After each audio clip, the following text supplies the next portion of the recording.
In this video, let's talk about the power of courage.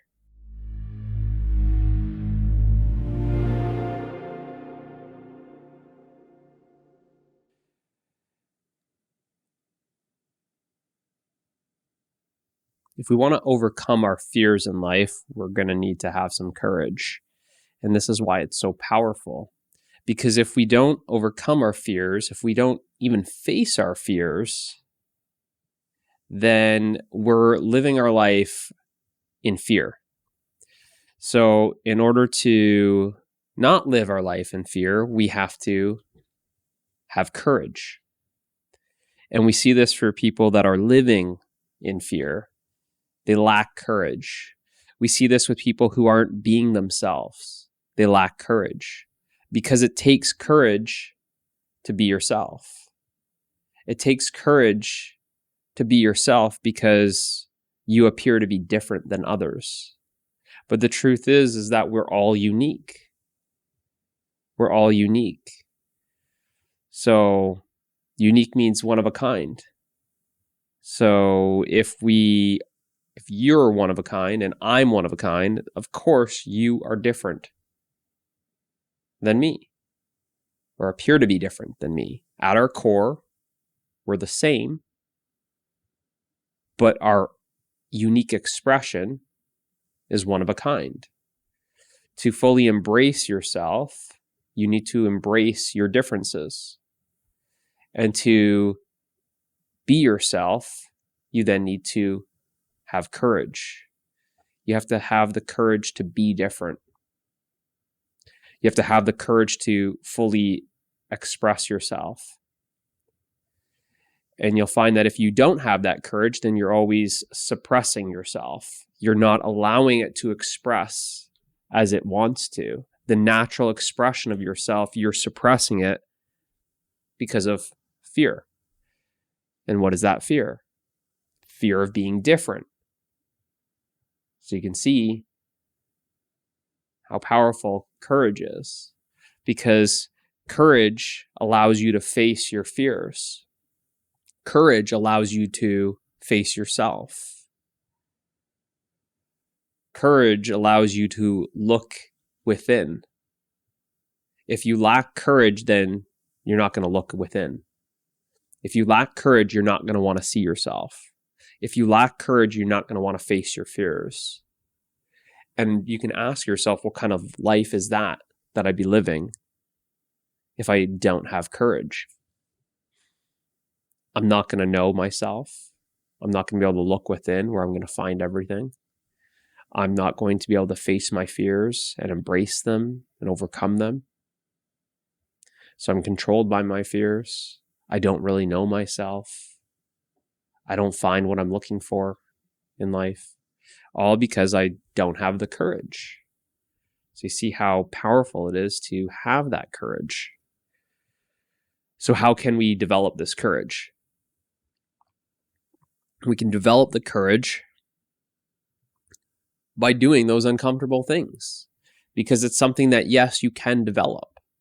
That at the start, you feel like you don't have a lot of courage, but it's just the practice of doing something that's challenging, doing something that's scary, doing something that you're afraid of, doing something that's unknown, that you'll start to develop more and more courage. And you'll see it gets easier the more you practice. The more you develop that courage, then it's easier to put yourself in situations where you might have been afraid before, but they seem to increase that courage that you have. Where, before I was afraid of doing this, well, not anymore. Now it just becomes like very second nature to have that courage. But it's that practice, it's the development. Because as long as we're stuck in fear, then it's hard to get out of that fear, get out of that place of fear, because we're not facing it. And it's one of those things with our fears that just because we don't face our fears doesn't mean that they go away. They're always there. It's just we're not looking at them. Right? That's what's facing your fears. If I don't face my fears and I turn around and I look away from it, it doesn't change the fact that this fear is still there. And then I look, oh, it's still there. Oh my goodness. I gotta face this. So you could see it's even understanding that. It's even realizing that not facing your fears doesn't make your fear go away. It's only facing the fear that then you transform that fear. You overcome that fear by embracing that fear. So if you look at it like this, then yeah, it's something that needs to be done. I need to do the work. I need to do the work. I need to do that inner work.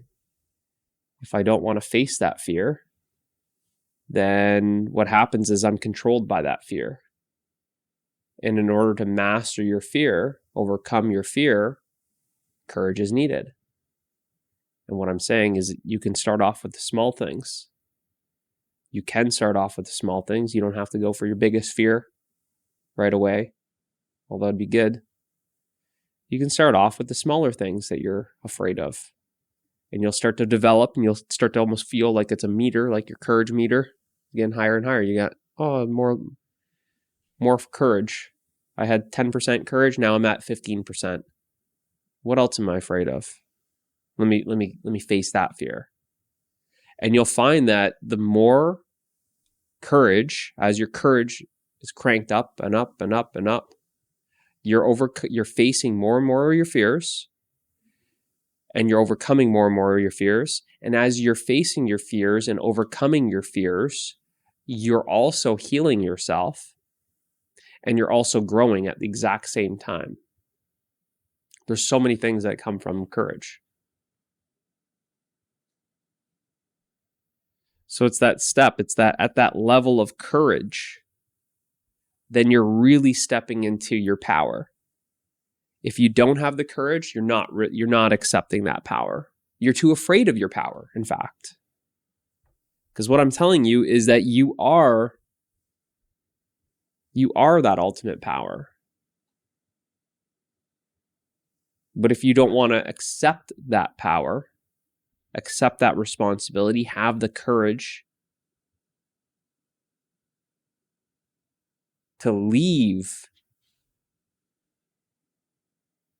the state of being a victim, the state of being disempowered, and accept that power, then you find yourself just stuck kind of at this level below courage. You don't have the courage. And this courage for many people is this stepping point. It's this stepping into power.